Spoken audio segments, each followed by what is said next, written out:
Assalamualaikum warahmatullahi wabarakatuh. Terima kasih sebelumnya atas kesempatan yang telah diberikan kepada saya. Perkenalkan, nama saya Tazkira Amalia. Pada kesempatan kali ini, saya akan membawakan salah satu materi mengenai contoh pelanggaran terhadap aturan praktek dan larangan monopoli. Nah, pertama-tama yang perlu kita ketahui, apa sih itu monopoli dan peraturan tidak sehat?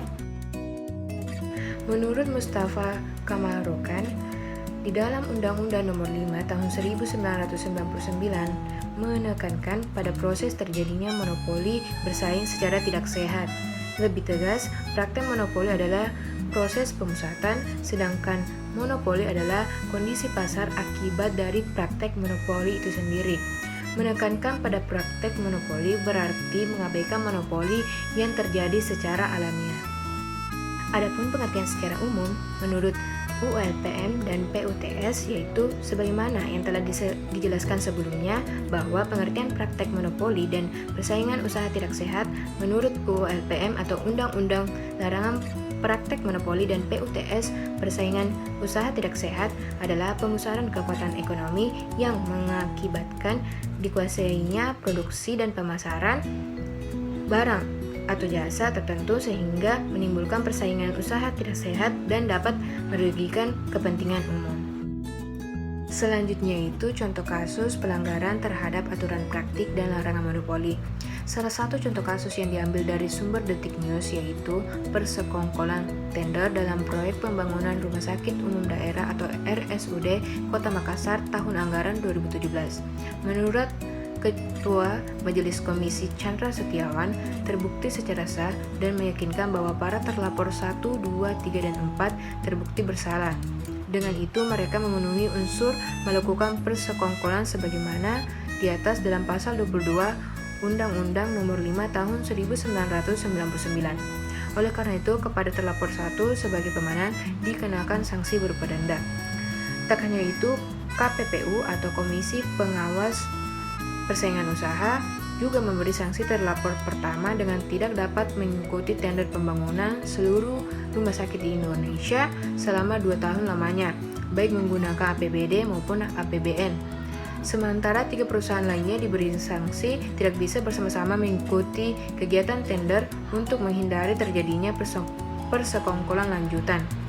Para pemenang tender 1 dan 2 juga diberi denda yakni sebesar 2,8 miliar rupiah untuk perusahaan pertama, sementara untuk perusahaan kedua yakni 1,9 miliar rupiah dengan total sebesar 4,7 miliar rupiah. Tapi satu hal yang perlu diketahui bahwa putusan KPPU itu bukan putusan yang final. Kalau mereka tidak mengajukan keberatan akan didaftarkan di pengadilan. Apabila dalam 14 hari mereka mengajukan keberatan, maka mereka bisa mengajukan itu di pengadilan negeri. Jadi akan ditunggu dalam 14 hari apakah para terlapor menerima atau mengajukan keberatan. Dan yang terakhir itu dampak yang ditimbulkan dari pelanggaran terhadap aturan praktik dan larangan monopoli. Yang pertama, menurut ketentuan pasal 47 Undang-Undang Nomor 5 Tahun 1999, Komisi Pengawas Persaingan Usaha atau KPPU yang menjatuhkan sanksi administratif terhadap pelaku usaha yang terbukti melakukan perbuatan melawan atau melanggar hukum terhadap undang-undang tersebut. Nah, selanjutnya itu sanksi pokok sebagaimana ditetapkan pada pasal 48 Undang-Undang Nomor 5 Tahun 1999 yang dapat dijatuhkan oleh pengadilan negeri terhadap pelaku usaha yang terbukti melakukan pelanggaran terhadap undang-undang tersebut. Dan yang terakhir itu pada pasal 49 Undang-Undang Nomor 5 Tahun 1999 dengan menunjukkan ketentuan pasal 10 Kitab Undang-Undang Hukum Pidana terhadap pidana sebagaimana diatur dalam pasal 48 dapat dijatuhkan pidana tambahan berupa yang pertama, pencabutan izin usaha atau larangan kepada pelaku usaha yang telah terbukti melakukan pelanggaran terhadap undang-undang ini untuk menduduki jabatan direksi atau komisaris sekurang-kurangnya 2 tahun dan selama-lamanya 5 tahun atau penghentian kegiatan atau tindakan tertentu yang menyebabkan timbulnya kerugian pada pihak lain. Mungkin cukup sekian materi yang sempat saya bawakan pada kesempatan kali ini. Mohon maaf apabila terdapat kekeliruan. Wabillahi taufiq wal hidayah. Wassalamualaikum warahmatullahi wabarakatuh.